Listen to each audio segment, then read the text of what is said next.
After almost a year of not approaching, I finally decided to jump back in. And within 7 days, I did 50 approaches. That might sound impossible if you've been out of the game for a while. But the truth is, I didn't get there by focusing on goals. I built a system. And that system came straight out of James Clear's Atomic Habits, with a little inspiration from some of the old motivational masters of the 1900s. Napoleon Hill once said, "Don't wait. The time will never be just right." That line hit me hard. I had been waiting for the perfect day to get back into approaching, when I felt better, when I had more time, when I was more confident. But the reality is, that day never comes. So I started with a system built on 4 parts: cue, craving, response, and reward. The cue was about creating reminders.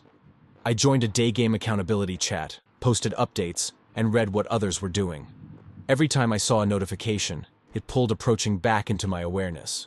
If you want to do the same, there's a link in the description. Then there's craving.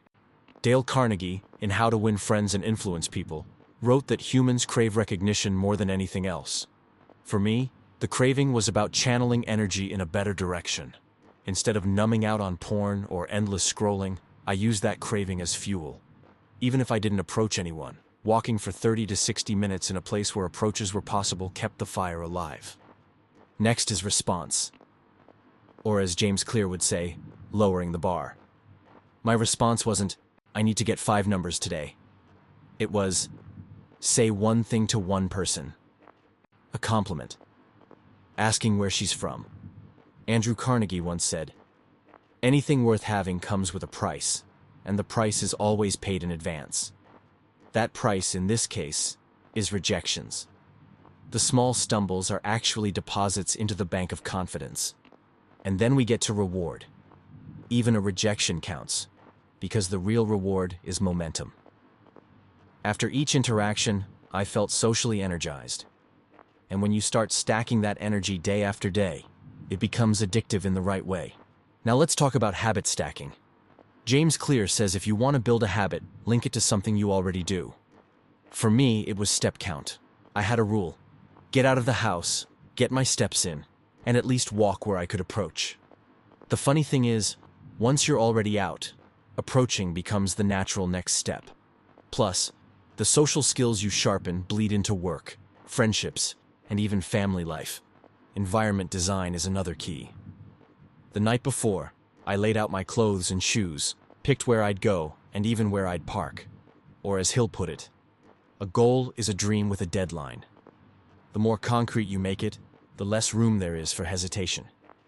And here's the thing nobody tells you. Progress will feel invisible at first. For the first few days, it was rejection after rejection. But that's normal. That's the price Andrew Carnegie talked about. The invisible compound effect is stacking under the surface. And after a week, I looked back and realized I had 50 approaches behind me. What changed wasn't that I became more charismatic overnight. It was the system. The system was cue, stay active in the chat. Craving, redirect energy into walking and social effort. Response, make the first step ridiculously easy. Reward, count every rep, even rejections. And then build on top of it with habit stacking and environment design. So if you've been out for months or even a year like me, don't put pressure on yourself with big goals. Start with a system. Make the first step tiny. Go to the location, walk for 10 minutes, say one thing to one person. That's how you rewire the habit. Remember Napoleon Hill's words. Action is the real measure of intelligence. The sooner you start acting, the sooner you'll feel alive again.